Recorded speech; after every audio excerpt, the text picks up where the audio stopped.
जतिन ने पूछा कि मन को कंट्रोल कैसे करें, मन को अपने अधीन कैसे करें, मन को संयम में कैसे लाएं। और उसी संबंधित अगली बात पूछी कि एकाग्र कैसे हो जाए, कंसंट्रेट कैसे करें। एक तो बातें समझनी पड़ेंगी।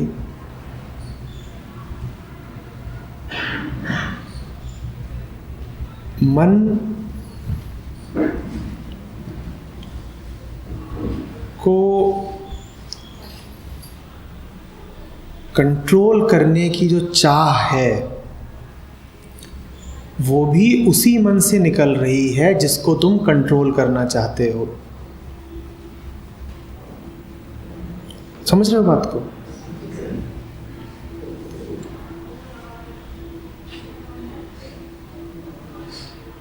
मन को जब तक एक आकार मिला हुआ है, मन पर जब तक बाहरी प्रभाव डेरा जमा करके बैठे हुए हैं, तब तक वो वैसे ही चलेगा जैसा उन प्रभावों को उसको चलाना है। मन को संयमित नहीं किया जा सकता। बिल्कुल साफ साफ कह रहा हूँ और इस बात को समझ लो बिल्कुल, क्योंकि तुम ही नहीं, बड़े बड़े विद्वान और बड़ी हुई उम्र के लोग भी इस तरह की बातें करते हैं। माइंड कंट्रोल, आत्मसंयम और ये सब, ये अर्थहीन बातें हैं। क्योंकि तुम जो बन गए हो, तुमने अपनी जिस छवि के साथ तादाद में बना लिया है, अब वो तो अपने रंग दिखाएगी ही। तुमने जो खाना खा लिया है उसके जो प्रभाव शरीर पर पड़ने हैं वो तो पड़ेंगे ही।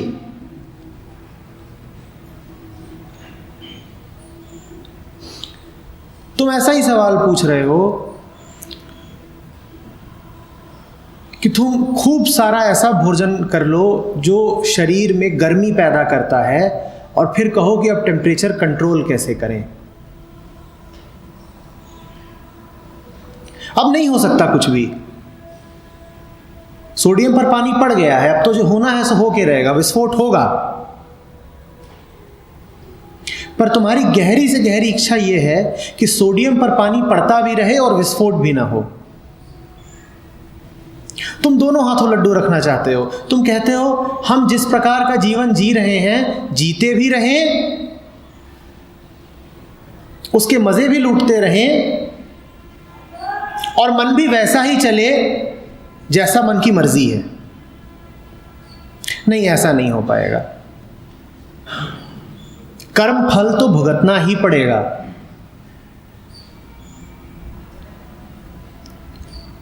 एकाग्रता का प्रश्न भी इससे जुड़ा हुआ है। समझना इस बात को। हम सबके मन संस्कारित हैं, हम सबके मनों को एक आकार दे दिया गया है, उन सब पे कुछ रंग चढ़ा दिए गए हैं। जैसे हमें संस्कार दे दिए गए हैं वैसी ही हमारी एकाग्रता हो गई है। तुम भूल कर रहे हो अगर तुम सोचते हो कि तुम एकाग्र नहीं हो सकते। तुम सब गहरे से गहरी एकाग्रता को पाते हो, लेकिन उस एकाग्रता के विषय वही होते हैं जो तुम्हें तुम्हारे संस्कारों ने सिखाए हैं। मैं अभी यहाँ पर पीछे एक कोलाज लगा दूं जिसमें 100 प्रकार के चित्र हों और उसी में बीच में कहीं पर एक छोटा सा ऐसा चित्र हो जो तुम्हारे मन को खूब रुचता हो। तुम एकाग्र हो जाओगे। उतने बड़े कोलाज में तुम वो छोटा सा चित्र ढूंढ निकालोगे और उसी पर तुम्हारी आंखें और मन दोनों जम जाएंगे। इतना विशाल भंडार है इंटरनेट, तुम उसमें खोज निकालते हो जो तुम्हें चाहिए और पूरी तरह एकाग्र हो जाते हो वहां पर। तब तुम कभी पूछने नहीं आते कि सर वो वाली साइट मिल तो गई है पर एकाग्र नहीं हो पा रहे।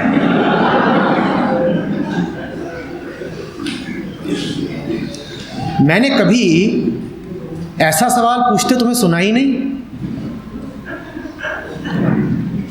दुनिया की जितनी बेहूदगियां हैं उन पर तुम पूर्णतया एकाग्र हो जाते हो, कोई दिक्कत ही नहीं होती। तो कभी मत कहो कि हम एकाग्र हो नहीं पाते, बल्कि पूछो अपने आप से कि मन ऐसा कैसे है कि उसने यही विषय चुन लिए हैं एकाग्रता के।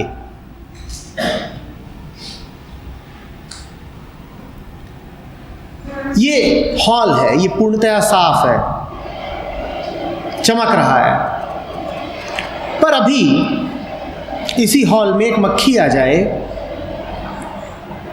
तो पूरी एकाग्रता से अपने लिए चुन लेगी कोई स्थान जो कैसा हो, गंदा हो। मक्खी के सामने कोई विकल्प ही नहीं है।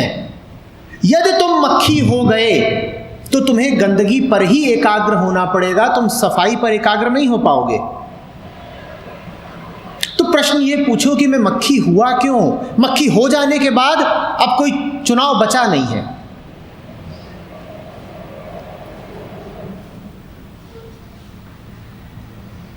घोड़ा हो जाने के बाद अब घास दिखते ही एकाग्र हो जाओगे। इतना ऊंचा उड़ती है चील और बड़ी एकाग्रता से जमीन पर पड़े हुए छोटे से छोटे मांस के टुकड़े को पकड़ लेती है। अगर चील हो गए तो मांस के छोटे से टुकड़े पर एकाग्र होना ही पड़ेगा।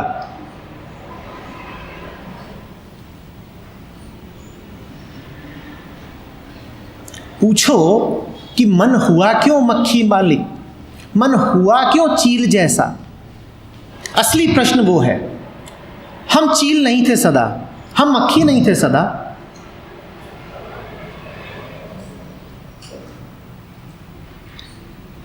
बच्चा काफी कुछ साफ, खाली, निर्दोष ही पैदा होता है।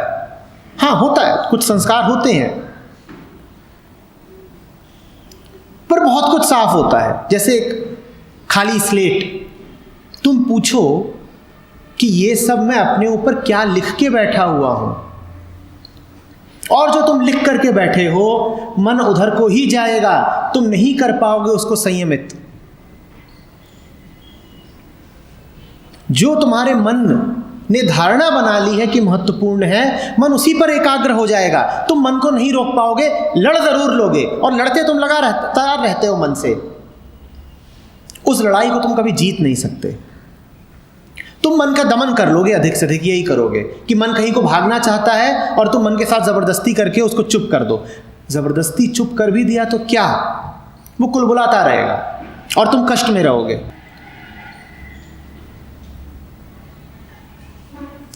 बात समझ रहे हो?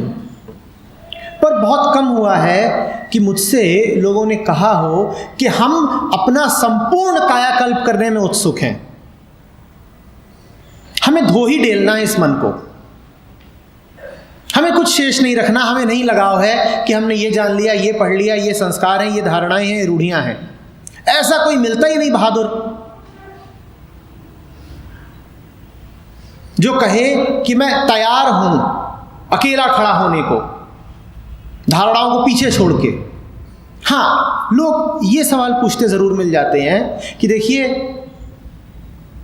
बीमार तो हमें पूरी तरह रहना है क्योंकि हमने ये मान ही रखा है कि बीमारी हमारा स्वभाव है, पर ये बताइए कि बीमार रहते हुए भी हमें बुखार कैसे ना आए? अब ये तुम असंभव की मांग कर रहे हो, तुम असंभव की मांग कर रहे हो। तुम कह रहे हो बीमार तो हमें रहे आना है, पर बीमार रहते हुए भी हम सहज सा स्वस्थ सा कैसे अनुभव करें? कोई नुस्खा दीजिए। ऐसा कोई नुस्खा कभी हुआ नहीं।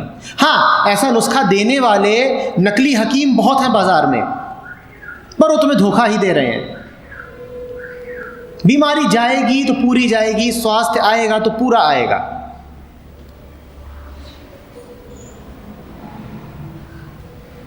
पर तुम्हारी मांग ये है कि हम बीमार तो बने रहें, हमें कुछ इधर उधर की बातें और बता दीजिए। वो वैसा ही है कि जैसे कोई कैंसर का मरीज आए और उससे कहा जाए कि देखो कैंसर है, तुम्हारे पूरे शरीर का रेचन करना पड़ेगा। वो कहे नहीं नहीं, कुछ थोड़ा बहुत बता दीजिए, कहिए तो बाल साफ करा लो, इतना मुझे स्वीकार है। अब सर के बाल घुटवा लेने से कैंसर तो नहीं ठीक हो जाएगा। अच्छा बताइए जरा, एक आध 2 मील दौड़ के आ जाऊं पर कैंसर नहीं छोड़ूंगा। क्यों? कैंसर बड़ा प्यारा है, विरासत में मिला है, खानदानी कैंसर है, कैसे छोड़ूं? कैंसर नहीं छोड़ सकता। और बताइए क्या करना है? दांत साफ कर लूं? दांत साफ करने से कैंसर नहीं जाएगा। वो जहर तुम्हारे रेशे रेशे में भरा हुआ है। कैसे हो जाओगे एकाग्र? तुम कहते हो पढ़ाई पर एकाग्र नहीं हो पाता। तुम्हें तुम्हारी पूरी शिक्षा ने बस ये सिखाया है कि उधर को जाओ जिधर सुख मिलता हो। तुमसे कहा जा रहा है कि तुम पढ़ो इसलिए ताकि अंततः तुम्हें नौकरी मिल जाए, तुम जीवन यापन कर सको, सुख। तुम पढ़ो इसलिए क्योंकि यदि खूब पढ़े लिखे होगे तो तुम्हारी अच्छी शादी हो पाएगी, सुख। तुम पढ़ो इसलिए क्योंकि जो पढ़ा लिखा होता है उसे सम्मान मिलता है, सुख। तो जब पूरी शिक्षा तुम्हें यह कह रही है कि शिक्षा का उद्देश्य ही सुख की प्राप्ति है, तो जब तुम पढ़ने बैठे हो उसी समय सुख किसी और दरवाजे से आ रहा है तो तुम उधर को क्यों ना जाओ? क्योंकि अंततः बड़ा क्या है? सुख। अब मैं पढ़ने बैठा हूं और उसी समय खिड़की से बाहर मेरा यार मुझे बुला रहा है कि क्रिकेट खेलते हैं, तो सुख ज्यादा उधर दिखता है, मैं क्यों ना जाऊं उधर? मेरी सारी एकाग्रता तो सुख के पीछे है और मैं जा रहा हूं सुख के पीछे। मेरी शिक्षा ने मुझे यही सिखाया है, सुख के पीछे दौड़ो। तुम्हें आज पता चल जाए कि जो तुम पढ़ रहे हो वो करके नौकरियां नहीं लगनी है, तुम पढ़ना छोड़ दोगे। या तुम्हें यह पता चल जाए कि कॉलेज आने के लिए, यूनिवर्सिटी आने के लिए अब अटेंडेंस की कोई आवश्यकता नहीं है, तुम कॉलेज आना छोड़ दोगे। तो तुम्हारी शिक्षा ने जो तुम्हें दूसरी चीज सिखाई है वो है डर। और डर पर मन बड़ा एकाग्र होता है। तुम्हारे सामने एक शेर खड़ा हो, तुम्हारी सारी एकाग्रता शेर पे चली जाएगी। मौत जब सामने आ रही हो तो तुम इधर उधर की फिजूल बातें नहीं सोचोगे, तुम्हारा पूरा मन एकाग्र हो जाएगा मौत पर। मन 2 ही जगह एकाग्र होता है, या तो सुख की तरफ या दुख की तरफ, या तो लालच की तरफ या भय की तरफ। और तुम्हारे मन को इन्हीं चीजों से परवरिश ने और शिक्षा ने और संस्कारों ने भर दिया है कि जो करो वो लाभ के लिए करो, लाभ अर्थात सुख। तो जिधर ही तुम्हें सुख दिखता है तुम उधर को ही भाग लेते हो। तुम पढ़ने बैठे हो और आंखों पर नींद सवार है, अब सोने में तुम जानते हो कि बड़ा सुख है, तो जब सुख ही पाना है तो सो ही जाते हैं। इसमें अब ताज्जुब क्या बचा? तुम क्यों कहते हो कि हम एकाग्र नहीं हो पाते?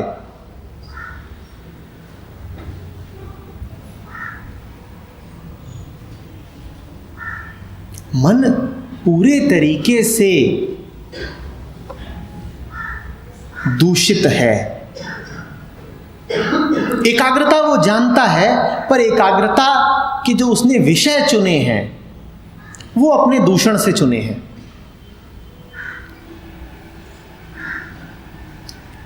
और उत्सुक हो अगर मन का पूरा शोधन करने में, तो अपने जीवन को सुबह से शाम तक देखो, आज का ही दिन देख लो, चाहे कल का, चाहे बीते हुए कल का और चाहे परसों का, और देखो कि मन कहाँ कहाँ नहीं जा करके बैठ जाता था।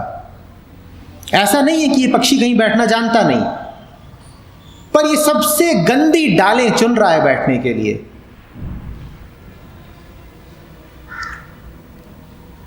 पक्षियों को लेकर के ही कबीर का है, बड़ा सुंदर है। पहले यह मन कागा था करता आत्मघात। आ रही है ना आवाज कागा की? पहले यह मन कागा था करता आत्मघात, अब तो मन हंसा भया मोती चुन चुन खात।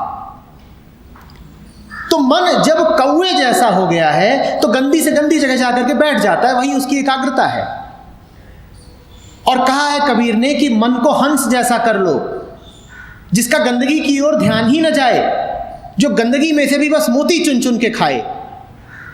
उसके लिए तैयार हो क्या? उसके लिए बहुत कम लोग तैयार होते हैं। लोग कहते हैं नहीं, कौवा तो हमें रहे आना, हम खानदानी कौवे हैं, कौवा रहते हुए भी हमें मोती चुगने हैं। नहीं, वो नहीं हो पाएगा। कौवा तो आत्मघात ही करेगा। और ये बात बड़ी पुरानी है, जिन्होंने भी जाना है इस बात को जान लिया है।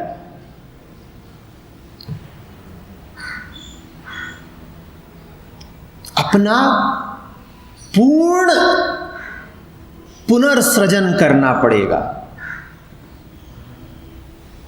तब बात बनेगी। सवाल सिर्फ ये नहीं है कि जब किताब के साथ बैठ रहे हो तब क्या हो रहा है, पूरे दिन का सवाल है, पूरे जीवन का सवाल है।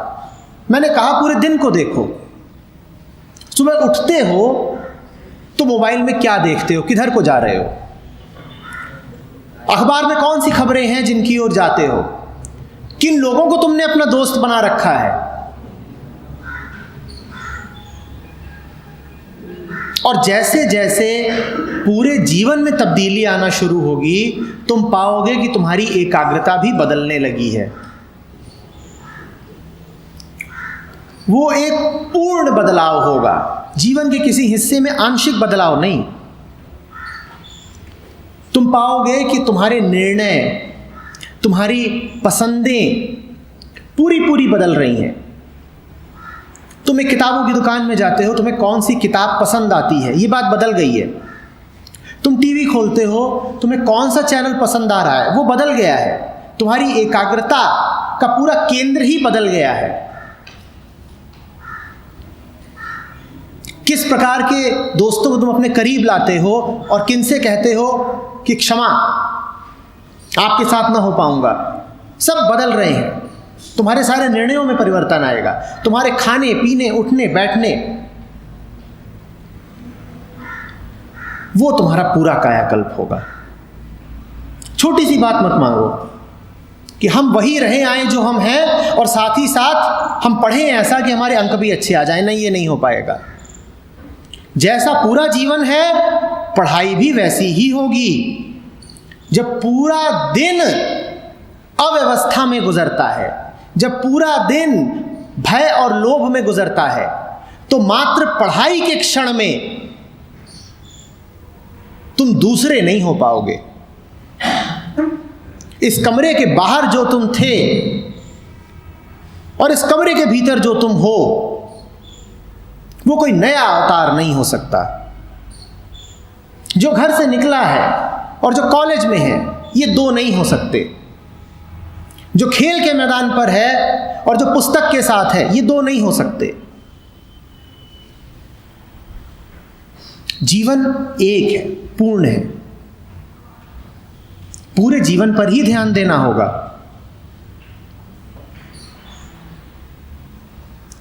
समझ में आ रही है बात? और इस काम को बहुत भारी मत समझ लेना कि तुम कहो कि हमने तो छोटी सी चीज मांगी थी, कंसंट्रेशन, और इन्होंने कह दिया कि पूरा जीवन ही बदलो। नहीं, तुम जिसे छोटी सी चीज कह रहे हो वो छोटी नहीं है क्योंकि तुम उसे जीवन भर मांगते रहे और तुम्हें मिली नहीं है। वो एक असंभवता है। मैं तुमसे जो कह रहा हूं वो सुनने में शायद तुम्हें अभी बड़ी लगे, पर वो बात बड़ी सहज है। मैं तुमसे कह रहा हूं जो ही कर रहे हो उसी पर ध्यान दो। अभी बैठे हो तो बैठने पर अपने ध्यान दो कि ये हो क्या रहा है, मेरे बैठने में क्या गुणवत्ता है। बात करते हो तो उस पर ध्यान दो, होश में जियो। और जब तुम होश में जीने लगोगे तो तुम पाओगे कि अब तुम्हें एकाग्रता की जरूरत ही नहीं रही, क्योंकि एकाग्रता भी एक प्रकार का संयम है, एकाग्रता भी एक प्रकार का खिंचाव है। तुम कहोगे एकाग्रता अब चाहिए किसको? अब तो मन बिल्कुल नदी की तरह हो गया है, जो बिल्कुल ठीक दिशा में ही बहता है अपने आप। उसको कोई दिशा दिखाई नहीं जाती, वो खुद जानता है कि सागर किधर है और अपने आप बहता है।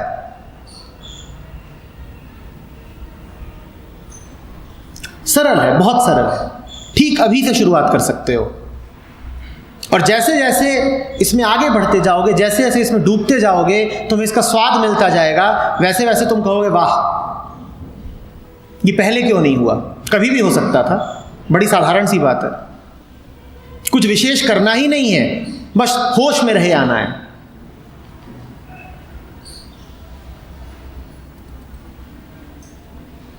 ठीक है।